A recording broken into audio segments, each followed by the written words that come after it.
Hello, welcome to the second look. This is Back of the Net. My name's Sam. My name's Tom. Oh, what a weekend, Tom. Yeah. What a weekend. Our first half against Villa. It was cool, it was controlled, but for a lapse in concentration in stoppage time, it would have been comfortable because Dom Solanke, through his penalty, we took the lead, probably deservedly so, but an ex-Cherry who didn't do well for us, had other ideas. Yeah. Morgan Rogers, mate. And Morgan rogered Bournemouth. Well done. Yeah, no, I agree with what you said there, mate. We probably, with our first half display, could have come in ahead. But yeah, ex-Cherry does the business. And as I say, if you haven't subscribed, liked and done all that good stuff yet, then you're very strange because in the preview I said, this is going to be the Bournemouth team. Morgan Rogers will score. So it felt like it was obvious, didn't it? I mean, he is a different player now, and I don't know what happened with his time at Bournemouth, but he's aged and he's doing really, really well for him. But he was probably the best player on the pitch. But yeah, overall they were just too good for us, I felt. And that goal sadly set the tone for the second half, really, as we were the side that looked leggy. Look, they were the ones that played 120 minutes in a penalty shootout in the week, but Villa's quality, their technical quality shone through. Diaby notched, Bailey notched, and it ensured that the Champions League charge for Villa is still on. And we've got to say thank you, by the way, because we've had so many nice comments, feedback from our preview, the fan council, but also the vlog that we rushed out on Sunday night as well. So if you are new around here, thank you so much. But if you're not, there's a couple of things they can do, right, Tom?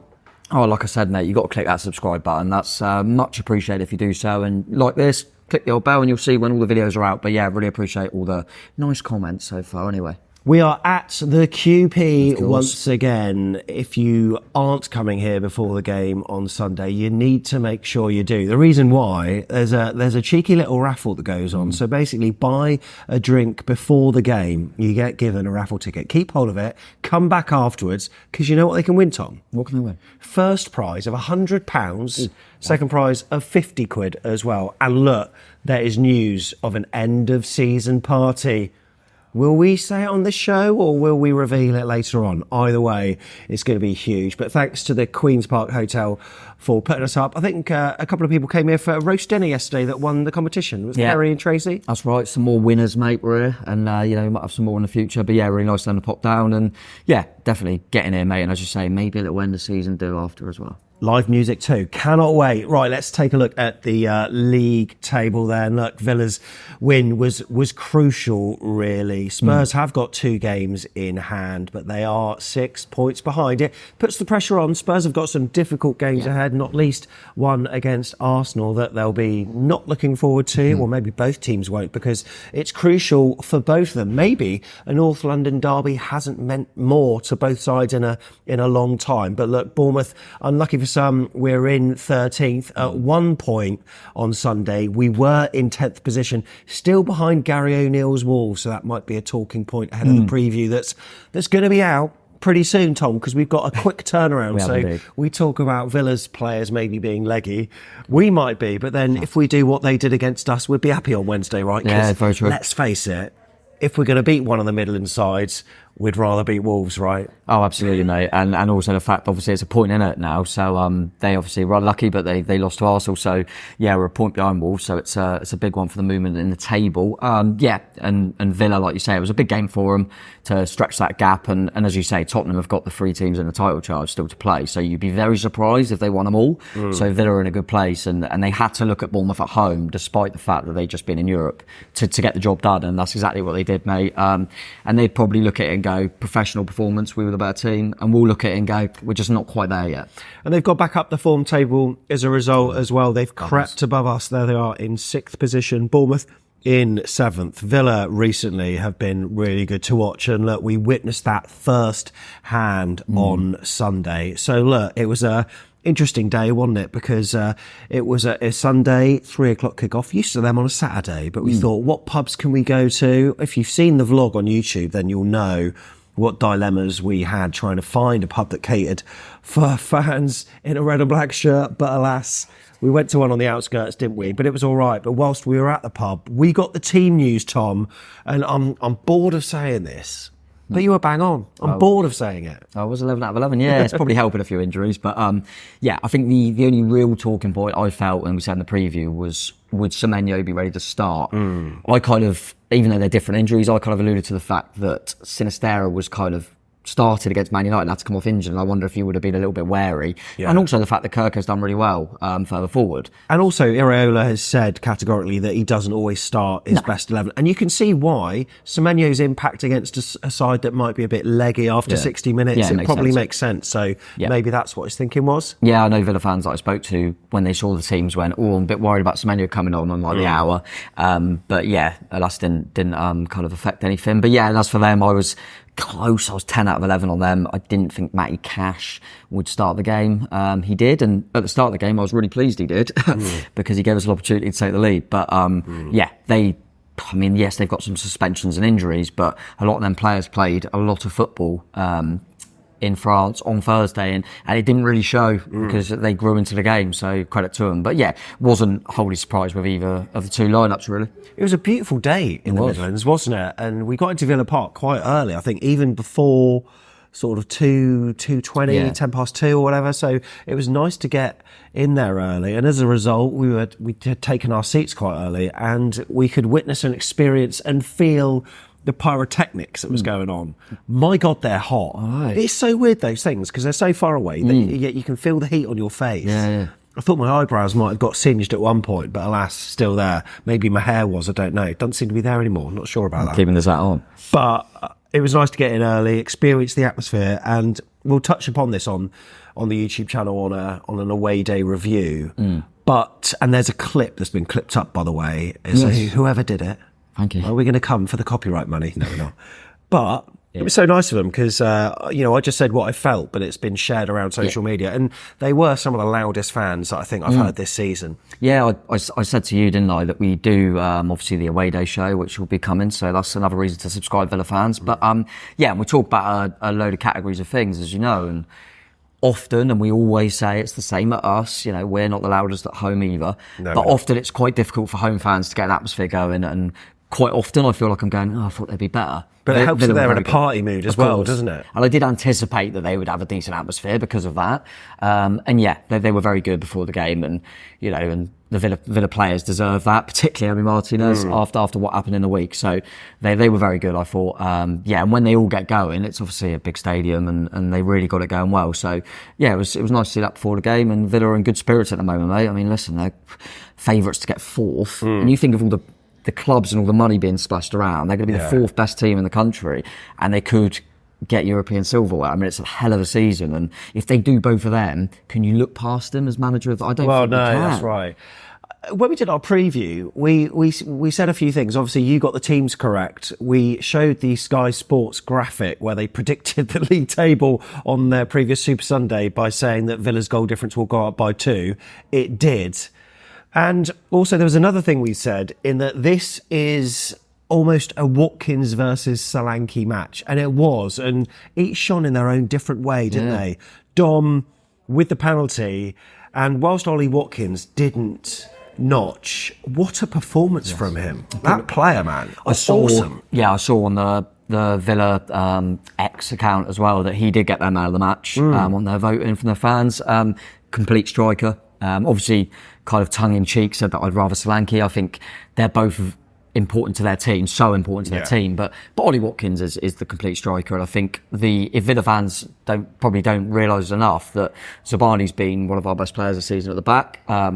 And as soon as he got him on a yellow card, both our centre-halves had yellow cards, which made it really difficult for us, but he was so clever at the way he stretched them and the way he's strong as well. Strong, quick, powerful, and obviously got a couple of assists in there as well. He's got one of the, if not the most assists in the league. So yeah, he's a proper striker, mate, and we really, really struggled with him. And as I say, Zabani's been almost faultless all season, and he really found it difficult. I hope Southgate was watching that. Yeah. Because there is no way that Tony's better than Watkins. No way. Well, Brentford done all right without him again, didn't they? Yeah, I mean, Watkins has to go. I think it's going to be a battle for whether he takes both Solanke and Tony, whether he just goes to... I mean, he's not going to take Solanke, in my opinion, which I think is ridiculous. If he were to only take Kane and Watkins and then go elsewhere in more midfielders or whatever, I'd kind of go fair enough. Yeah. If he takes Tony, it's ridiculous in my opinion. But listen, Ollie Watkins was sensational. While we're on it, I thought John McGinn in the middle of the park.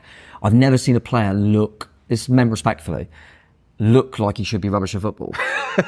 And but he never loses the ball. He was incredible in the middle of the park. Absolutely superb. He just reads the ball, the bounce of the ball so well. I just thought he was manipulates it so well. I felt in both games we've played them, Leon Bailey scored in both. He's a hell of a player. He looked very, very good. I think the two centre-halves are really good. Konza and Torres, really, really good. And they've got one of the best goalkeepers about. So the spine is absolutely superb. And I also think, I've always said when I watch Villa, the player I think is probably their best player is Douglas Luiz, and he wasn't there. Yeah. So it shows that you always think of like your Liverpool's, Arsenal, Cities, but you look at Villa and a few injuries and how good that team still is. And they've obviously got an elite coach as well. So really promising signings for Aston Villa, mate. Really is. And it's nice, I think, and we'll take away the game. I think I always look at like Villa and Newcastle stuff and go, I love a team that kind of try and battle with their big boys, and Villa are in a right place to do it with their squad and with their gaffer. So credit to them, mate. And as I say, it was just a game where I went, okay, there's a team that are just a little bit too good for us in all areas, really. Yeah, they were, and there were a few heart in mouth moments early doors for us. I remember the ball being squared to Diaby, who for some reason just miskicked it. I think Lewis Cook was about to intercept, but he put it wide, and there was a few chances that they had, but we had chances as well. Justin Cliver had a shot, and I love the fact he took it early onto his right foot. Good save from Martinez. Strong hand, and managed to avert the danger. And then also a lovely little floated ball from, I think, Lloyd Kelly with his left boot, found Ouattara at the far stick as well. He probably, if he looks at it again, should have done better. I kind of want to see it from a few more angles because it's difficult to tell, isn't it? But you felt like he should probably hit the target there, and it was kind of side net, wasn't it? But I felt it was exactly what I thought in terms of they're a good side, but maybe we can maybe get in their high line and cause a few problems. And as we'll come on to, mate, Emery tweaked it a little bit at half time, and then we never got in again. And that's why he's a top manager. Yeah, that's right. But we started all right, I felt. I was quite happy with the first half, definitely. And on about 30 minutes or so, I think it was Senesi who, once again, he was really good against Manchester United doing this, and he did it again. I think he outmuscled Diaby, which was what VAR were looking at when we come to what actually happened. But then I think he managed to win the ball, find Justin Cliver, and then Kirkes getting forward, the overlapping runs, and then his feet were just a little bit too quick for Matty Cash and brought him down. And for me, I could see it, clear as day penalty. But when it was going to VAR, thinking, what's going on? Turned out to be that Senesi challenge. Was sense. It a bit too much? Yeah. It turned out that it was cleared. And then, penalty to Bournemouth by the same referee that gave us one against. Can we have that ref every week? What a ref! But I think it's one of them ones, like you say, obviously there was something in the build-up they were looking at, but when you're watching it, you think, well, I've never seen such a penalty that was obviously a penalty. And I think, Matty Cash would obviously be disappointed with himself, but I think what's interesting is you think Kirkes is very left-footed, so he probably didn't anticipate him cutting in straight away. You wouldn't. I didn't. So that's caught him out there. So very clever from Milos. And and I thought, happy days, we're going to go 1-0 up here. We got a penalty. And then I went, oh no.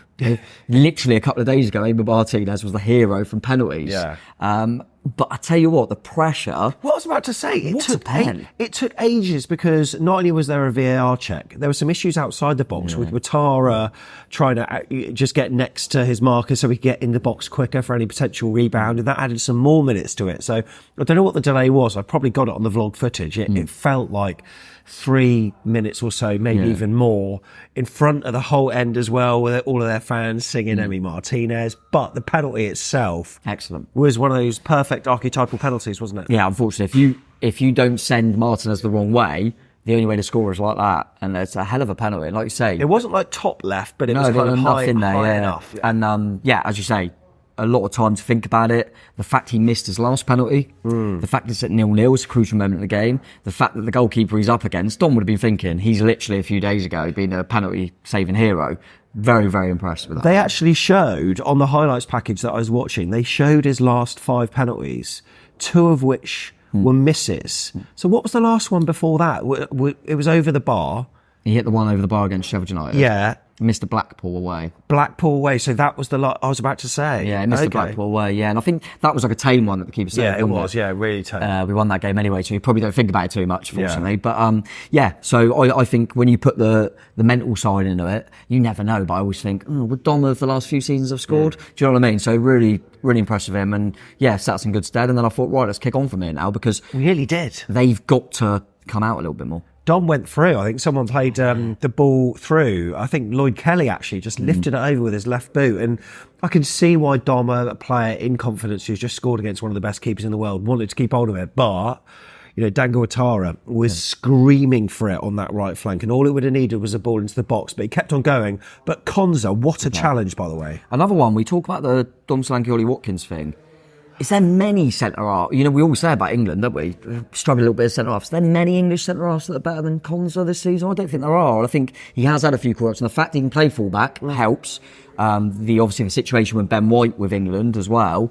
It wouldn't shock me if he went, I think Konza, the more I watch him, the more I think, and I think when you realise as well the season Dom Solanke's having, how little he got in the game really, apart from the moments we've just spoke about, you go, he's a top centre half, and like you say, it was a good recover and tackle, mate. So it was a shame, because you thought, we're not going to have too many moments, but I was looking at it going, the more they come out, the more we might have chances, and it was all about getting to the break level. Yeah, and we didn't do that, and you know what, we went forward a few times during that first half, and it was kind of really exciting to see our style of football again, and Ryan Christie was a big part of that at times, but there was, I think, on 45 minutes or just after, he ran forward and he just kept hold of the ball. I think Justin Cliver looked to make a run for him, but then he realised he was offside, but then he held his run again, so he had a second chance to pass.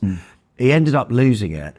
And then it was an Aston Villa break. That's the problem, yeah. And ended up with Morgan Rogers. Now, of course, I don't blame Adam Smith for this, but part of Andoni Iraola's philosophy is that the fullbacks just go for it. And I think you can be forgiven if you're Adam Smith. You see Ryan Christie, he's got no options. Let's give him an option. Let's go forward.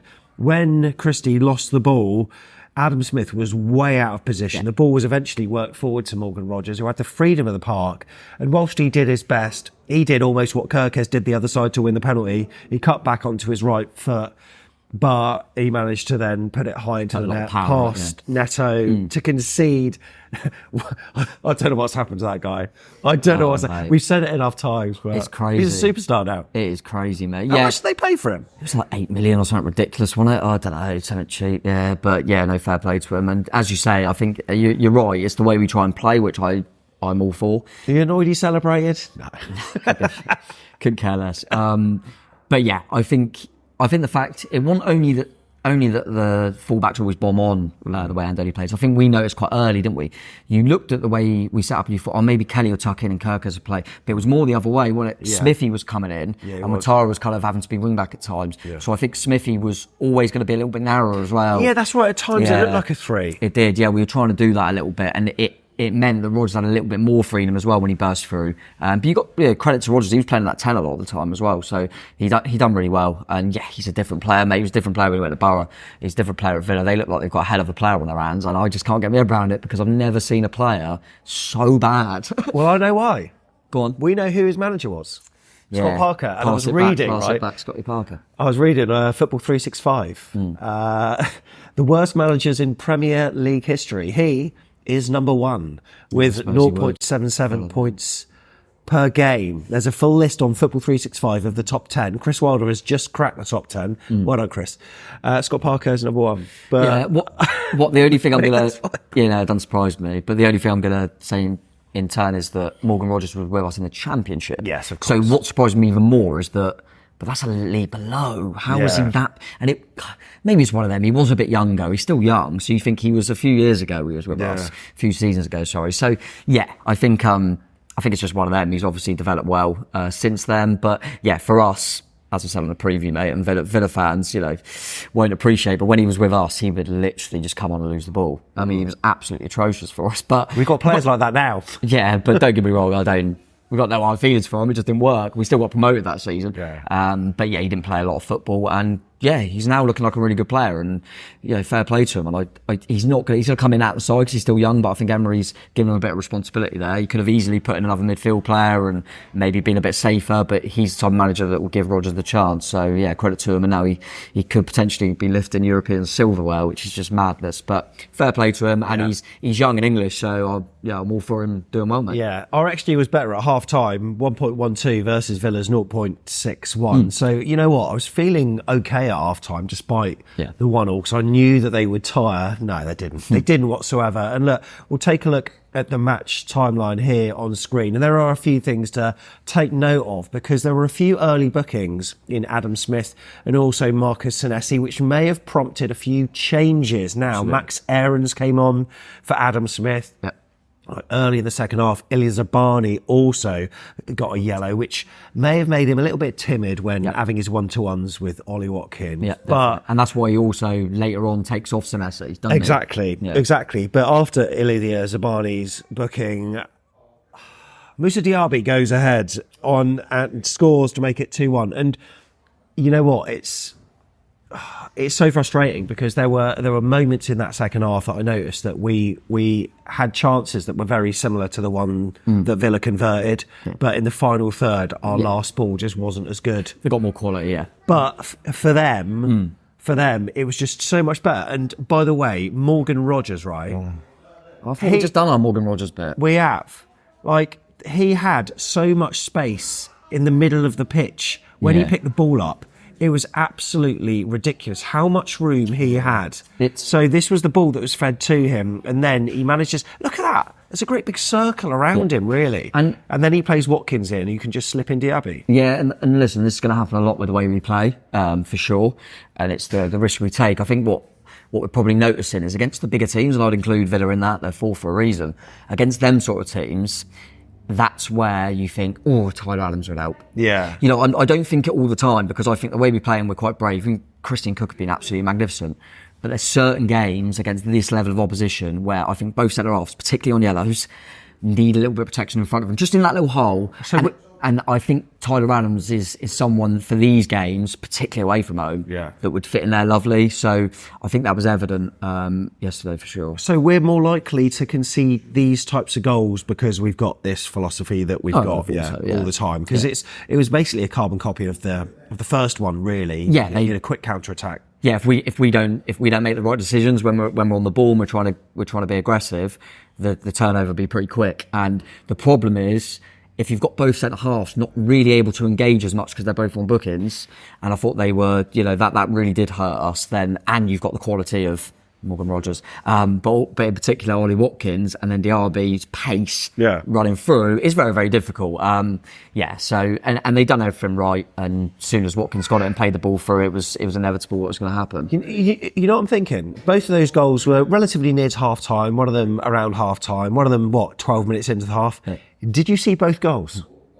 I did, because they have a telly underneath. No, I missed, in terms of seeing it on the pitch, I missed their equaliser. Saw it on the screen, and I was walking up the steps. I was just walking down our row. Yeah, I was. And I was screw you, cynics. I was just about to come down the road, ask people to move, and I just stopped on the stairs and went, "Oh, hang on, they're in here," and then walked through. So, disappointing, but we kind of needed to ride the storm for the first 10, 15 minutes of the second half. We couldn't quite do it, but as we'll go on to, they were miles above us in the second period. So we had 3 points, we had 1 point, and then we had 0 points. And that's more points dropped. In fact, here's the stat. We've dropped 27 points from leading positions this season. Now, I think it's only Brentford that have done more. I think they're 30. So whereabouts would we be if you had 27 points on? I think we'd be above Villa. But then, it happens, doesn't it? We've also recovered from losing positions as well. It's a factor that I know Andy spoke about a little bit. When there's that sort of stat, comes around, you start thinking about certain things. And he might be looking at going the way he plays. Maybe if we take a lead, do we be a little bit more conservative? I'm not sure. I quite like the fact that we keep going and keep trying to score goals, but it's something we've got to look at. If there's that number of points, it's something in game that we need to manage a little bit. I always think that the intensity we put into it, the high press players, we've always spoke about Clivett, for example, Yeah. always seems to decline in the second half because he's lost his legs.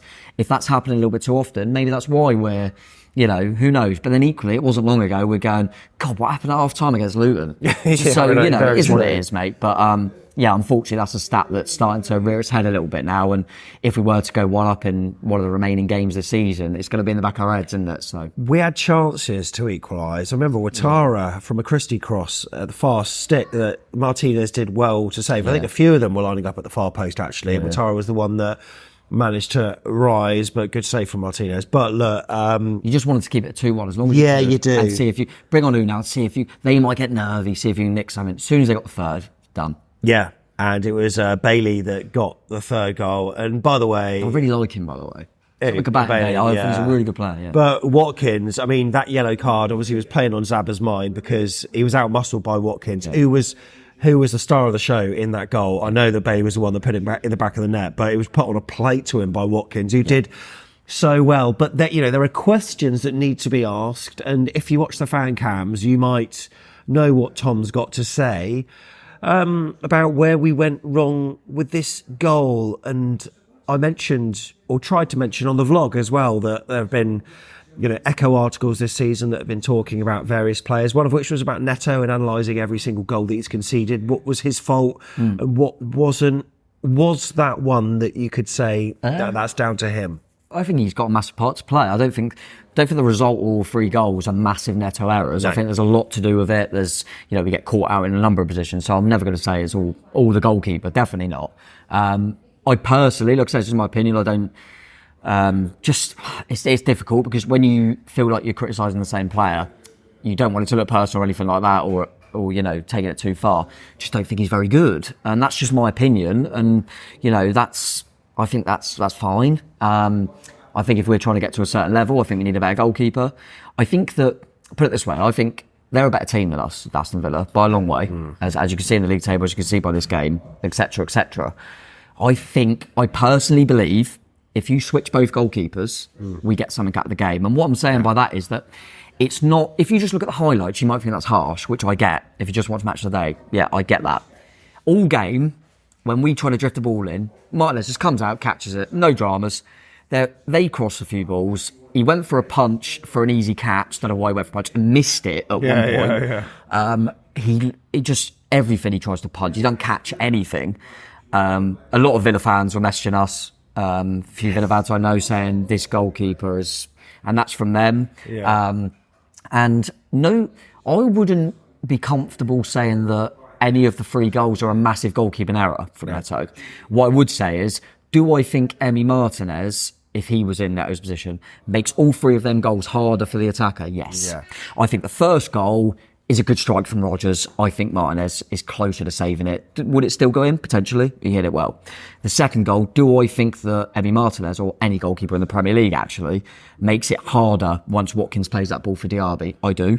And the third goal, do I think that another Premier League goalkeeper would have made it harder for Watkins to make that decision to pass? Yes. I just think he makes Watkins' mind up because he doesn't really do anything to try and stop. And Watkins goes, I'll just slide that through then. It's the ultimate sort of indictment really to what we think already, because look, we're trying not to be sort of biased by our own previous opinions. And after the game, I was thinking, have we gone in too hard on players like Neto? And Ouattara was another one which I'll talk about very shortly. But but when you get texts from Villa fans who haven't really seen him, who've seen him for the second time this season, who are saying that as well, that is confirmation really of what we're saying, and that's why we're struggling at the moment. And look, there's with Ouattara, there's a word that's always bandied about with him: potential. He's got potential. Well, Travers has got potential, but one is started over the other. Yeah. And for me, with Dango Ouattara, I really struggled watching him in that half. I really did. I find myself continuously saying with Ouattara that let's remember his age, let's remember it could come. My fear is, I don't think Dango Ouattara, I think a lot of people agree, he's not ready to be starting football matches. Right. I think now we're in a nice luxury position where it's worth giving him a run. So I'm not against that at all. I think Dango's shown in glimpses that he could be a decent player, versatile, can play at fullback, etc., etc. My worry is with him, as I go, when everyone's fit and if we recruit other players and stuff, is he going to be anywhere near starting for us next season? I wouldn't have thought so. No. Is him sitting on the bench going to make him any better? Don't think so. So then I go, does he need a year out on loan somewhere playing? Maybe Laurie. That's obviously what we've done with, say, Brooksy and Anthony, even though I haven't worked with him getting minutes. Yeah, my worry with Ratara, there might be a player in there, but are we ever going to see it? I'm not sure. I look at him and just think, he's been here over a year now, probably 14 months, trying to work out in my head. He's scored 2? And he's shown moments. I mean, in over a year, you can't tell me he's done enough. So, but then I'll go, okay, but maybe he's just not ready yet. I mean, for me, it's not even the goals. It's not even that. It's just the way he plays football. I mean, there's a stat from the Villa game about the passes in the opposition half, which is, I think when you look at it, I mean, there is more. There's a lot of orange on that for failed. So if you're listening on the podcast, we've got a stat with the passes of the opposition half, and we've got a bar graph, and there's blue sections for completed and orange for failed, and Watara's got the worst ratio in terms of completed to failed. And there were so many times that second half I was just seeing him pass the ball in situations where we could really be I think in great positions and losing the ball. Yeah, no, and I think what's frustrating as well is I think he's got all the attributes in terms of physicality, power, pace, like athleticism. Like, you think they're really good attributes to have, but yes, decision making. But then I'd say maybe that's because he's 22. Maybe he's,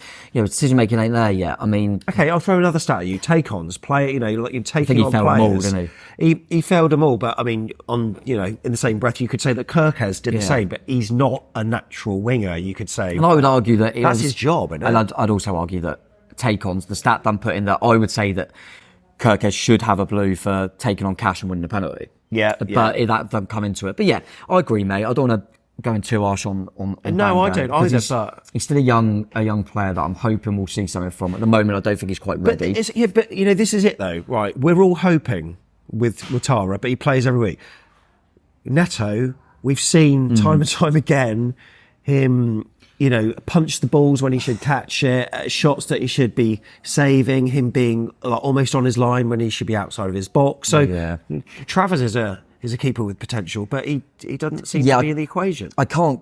Yeah, I genuinely, just from my personal opinion, when you're asking me that, I don't know, because I can't get my head around it. Andoni's already said in an Echo piece, actually, quite recently, I think it was after the game or even earlier the next day, that we've got too many goalkeepers.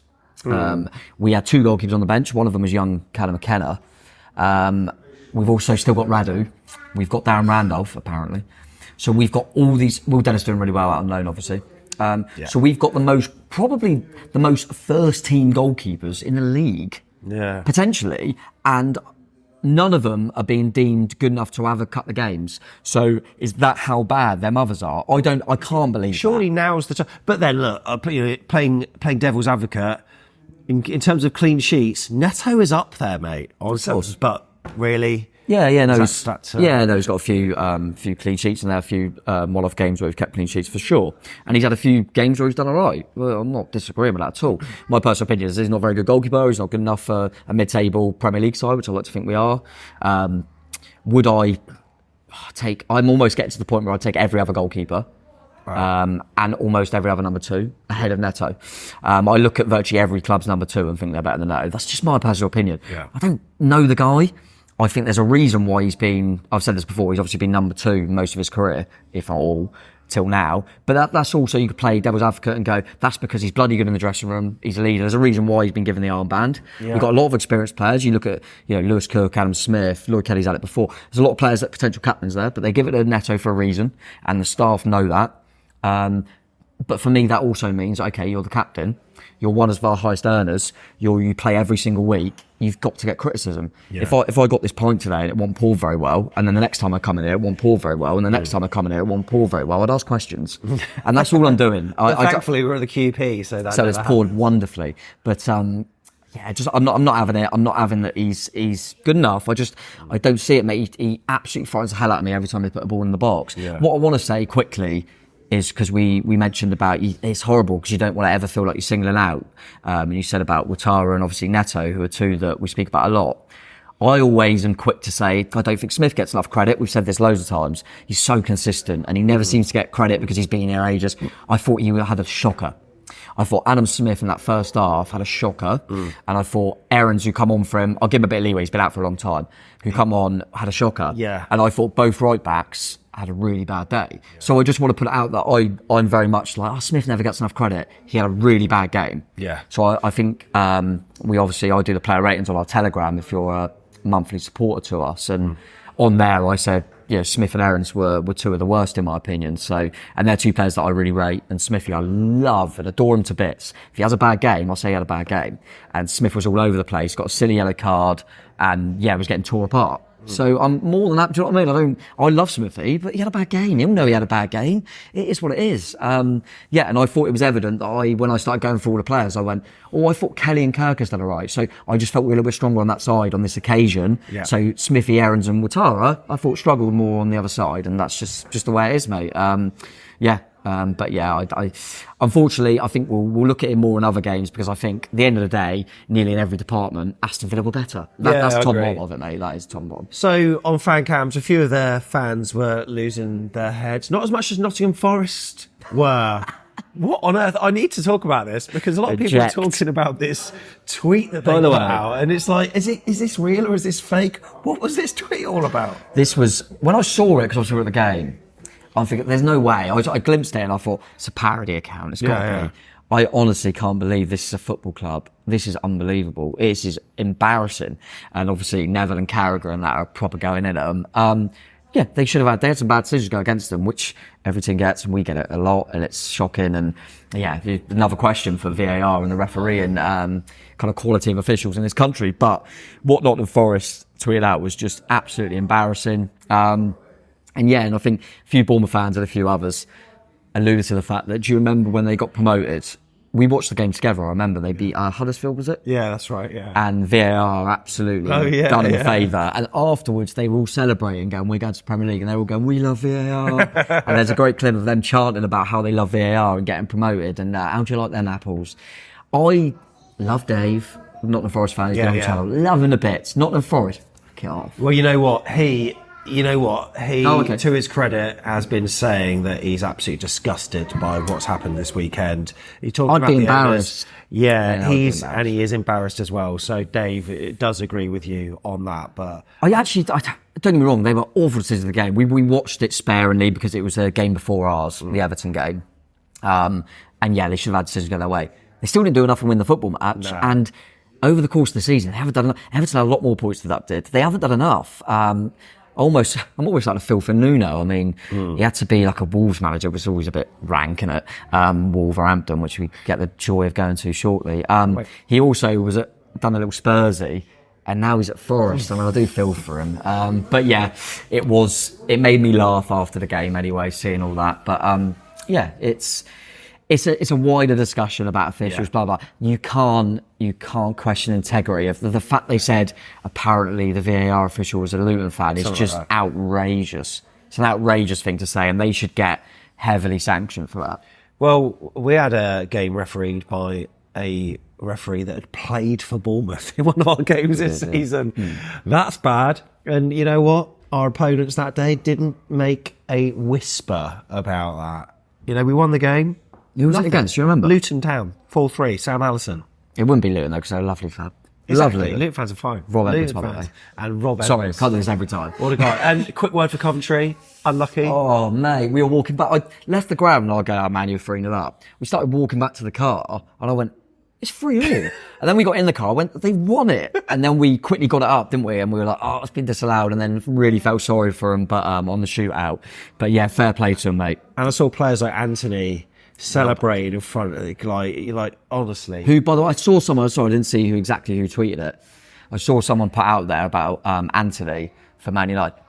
And I agree totally. I thought, we've played Man United twice this season. And I remember going to Old Trafford in particular. One of the worst players I've seen live.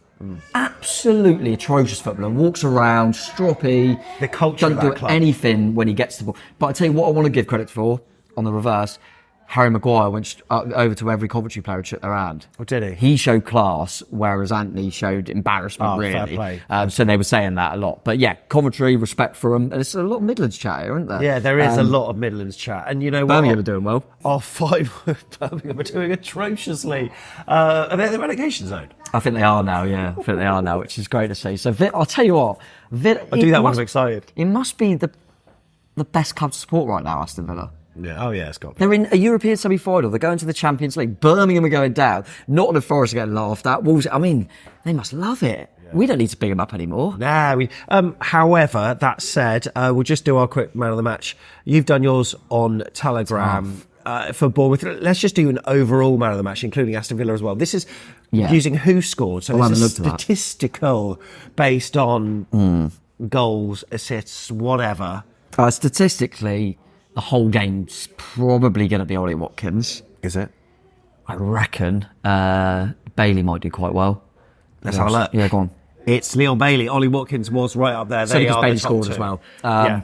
Okay. 8.4, and for us there, our highest performer was actually Ryan Christie on 7.3. The only person not shown on that graphic is Phil Bill, who got a 6.0 as well, who came on later in the game. I'm not trying to make a criticism there. It's just something I was doing the player ratings, like you say, on Telegram, and I was thinking about, I've got to do the subs quick. Aaron's come on. And I went, I can't remember Bill touching the ball. I remember one touch, Did you? I think. Yeah. And I was going to allude to that. We said about our right backs. I thought both teams' right side, really, like, so Matty Cash was a shocker, really. Yeah. He got booked, gave away a penalty. I thought their spine was, as much as Bailey got man of the match, the centre halves, John McGinn, Ollie Watt, absolutely sensational. For us, I found it very difficult to say a man of the match because I don't think anyone was on it.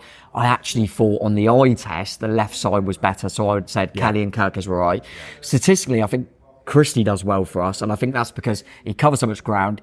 Even though in the worst moment, he lost the ball. Yeah. In general, he didn't. True. But yeah, Solanke led the line as best he could. I thought Clive in the first half was good. Yeah. And then they sussed him out. But yeah, I thought what they did really well, as they did against Arsenal in particular. I mentioned this to you, mate. Half time, Emery went, right, they're getting in too much. Yeah. Tweaked a few little bits. Suddenly we never got in. Wow. He's a proper coach. Honestly, the guy, the amount of times this season I've watched Villa. Well, they've subscribed now, mate. It's fine. And whatever, yeah. But you're right, though. So top four is on. They'll get top four without any sort of worry. Okay. Any sort of worry at all. Tottenham are too inconsistent. There's no chance they're not getting fourth. What happens if they win the Conference League? Do they then get entered into Europa? Yeah, but then they're the Champions League anyway. So what happens to that? I don't know. Does it go to the runners-up or? I don't know what happens. Let us know, Villa fans. That's nice. We're not quite at the case where we're looking at what happens in Europe. We were a few weeks ago. Maybe give the place back to the Premier League, and then we can then. I think give it to the team that played Villa last. No. Give it to the team that were leading, and don't include stoppage time, that were winning against Villa at there. But I'm trying to figure something. We were 2-1 up against them. We're close to. Give it to a team that can really beat any in the mouth. Give it to the team that has given them Morgan Rogers. We could have got him, but we went, no, I think he'll develop elsewhere. Another good prediction. Yeah, Morgan Rogers. Yeah. Well, there you go. Look, that is the second look. Whether you've been watching or listening, we truly appreciate your time. Stay tuned on the YouTube channel because there's a preview on the way for Wolves, and we're going up to the Midlands again. Oh, great. Do you reckon they'll have an away pub? Up the Cherries. See you in the next one. See you later. Are we still on? Yeah. Right, Villa fans, they're starting to subscribe. Big them up. Just give us an away pub next season. That's all I want. That's it. Cut it.